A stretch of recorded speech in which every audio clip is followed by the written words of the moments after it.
Hey guys, Jesse Klein and Justin Klein of the Klein Real Estate Team, and today we're here to debunk some myths about home ownership. I've been in a couple Twitter exchanges lately, Twitter battles, whatever you want to call them, with some financial influencers as well as a couple agents, and talking about is it better to rent or buy? And I tend to lean on the side of it's better to buy rather than rent in most scenarios.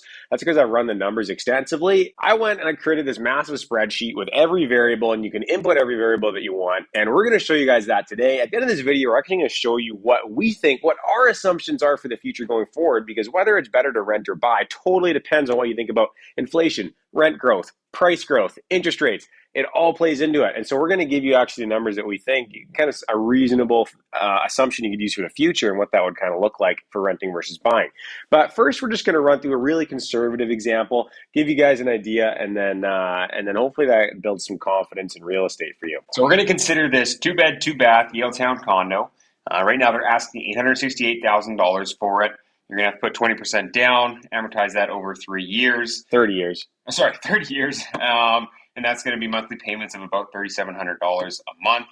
And you could actually go out and rent a similar condo for just over $3,600 a month. Yeah. So what's super important in this calculation, guys, is okay, you're buying this home. How much could you rent the same home for? This is the key factor to this model because it's an opportunity cost for you. If you can buy for the same price as you can rent, well, then you're going to end up with this great real estate asset that's worth a bunch of money, hopefully in 25, 30 years.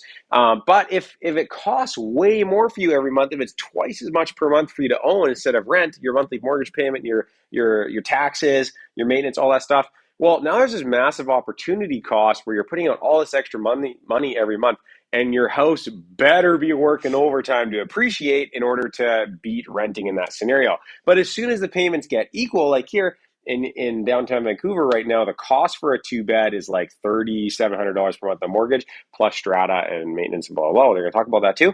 But the rent is $3,650, so they're very close, and that is what really influences this. If you go to a different area where rents right now aren't as high as mortgage payments, well, it's not going to be as attractive to buy that property. So for this first example, we went conservative with the assumptions. We're going to say that over the next 5 years, 5% interest rate, and then the following 25 years, we're going to predict that the average interest rate will be 5% as well, which is pretty conservative. So we're going to keep inflation, home appreciation, and rent growth all the same at 3%. Historically, this hasn't been the case. Home appreciation and rent growth have run way higher than inflation. In Vancouver Specifically, yeah. And we're going to assume if you rented, your opportunity cost of investing your money elsewhere is 8%. So of course, if you own your place, you have other expenses on top of just your mortgage. So we're going to say your monthly taxes are $195, strata fee $540, maintenance and repairs $200 a month, and then $30 a month in insurance. So all this wraps up to about an extra $965 a month just to own your place. On top of the mortgage payment. That's and right. So what this results in is you need about $194,000 down in cash to close on this property. Now, you don't actually need that much. You could do 7.5% down, but we're using 20% down to keep this simple. About $19,000 of that would be the property transfer tax, small lawyer fee. And so that also down payment, that's an opportunity cost for you that if you were renting, you'd keep that almost $200,000. Put that in the stock market. We're saying that you're going to earn 8% a year on that for the next 30 years. So we're factoring in that opportunity cost in this calculation. And this is what a lot of people miss. They say, oh, I bought the house and it went up lots, and if I rented, it all would have been gone. But no, that's not necessarily true. You start with this down payment, and there's an opportunity cost to that. So let's jump over to tab number 2 here. We'll just give you guys a quick look into our formulas here. So you can see the real estate value growing at 3% a year. You can see the ownership expenses, strata fee, the property taxes, the maintenance, that grows at 3% per year. So that increases a little bit. The yearly rent's increasing at 3% a year.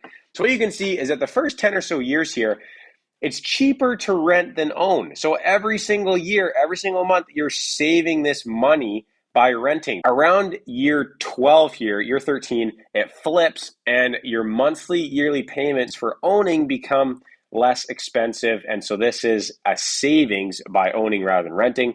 And so what we do is we add these up. This is your rent savings growth, which is this here, cumulative and growing at 8% a year because we're assuming that you're going to reinvest that. And this is your mortgage savings growth, which only kicks in around year 13. And then that is also growing 8% a year until the end.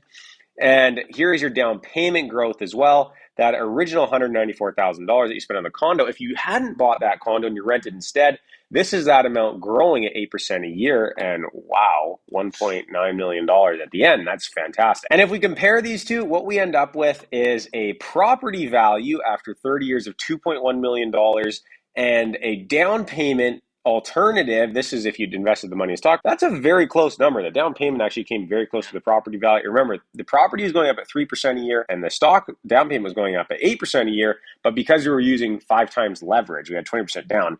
This number still grew faster, even at 3% per year, because of the leverage. And that's the beauty of real estate, is leverage. Now, if you start hitting numbers like 4, 5, 6% a year appreciation, this buy number gets huge with leverage and it just explodes upwards. And that's what's happened over the last 50 years. That's why everybody loves real estate so much. But again, I said we're being conservative with you guys. We're putting on appreciation on pace with inflation. And then this second amount here, this is your monthly savings reinvested, like we talk about.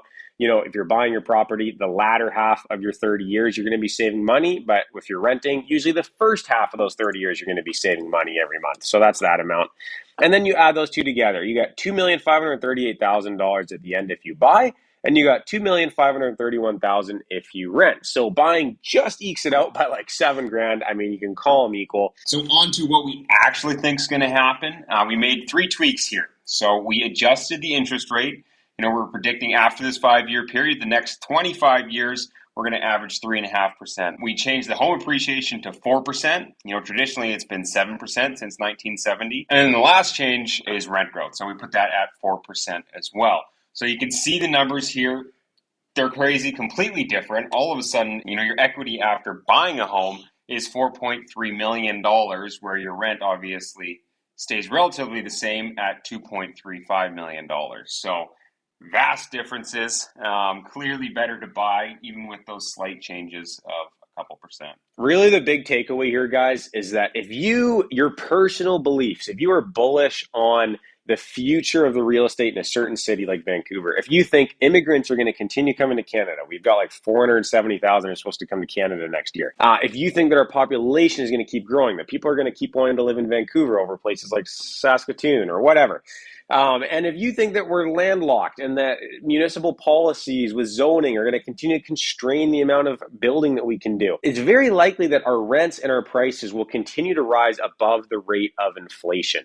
And how long can that go on for? It can't go on forever because eventually people just can't afford anything anymore. But if you think we're going to see a bit of a gap between inflation and rent prices and home prices because of these factors in a certain city like Vancouver, then buying really becomes a lot more attractive than renting. And that's exactly what we see here. Over the course of 30 years, you can end up with an extra $2 million, which is massive, right? Now, I like to say, put yourself in the path of luck. Do we know that that's going to happen? Do we know that prices and rents in Vancouver are going to appreciate more than inflation for the next 30 years? We don't know that. But if we look at it, we can kind of say, you know what? There's a probability. There's a chance of this. So why not put yourself in a place where the downside is limited? You're going with an A lender. They give very conservative, safe loans. They're probably not going to force you to foreclose. And you put yourself in this path where it's like, okay, buying, renting, it's pretty close. But then you have this shot at things working out amazing. You have this shot at real estate appreciating at this amazing rate, incredible rate, and you ending up with an extra $2 million at the end of it. So go check out the description. You'll find a link to where you can get access to this sheet as well. Put your own numbers in, whatever you think is going to happen. Don't take our word for it. Don't forget to like and subscribe, and we'll see you next time.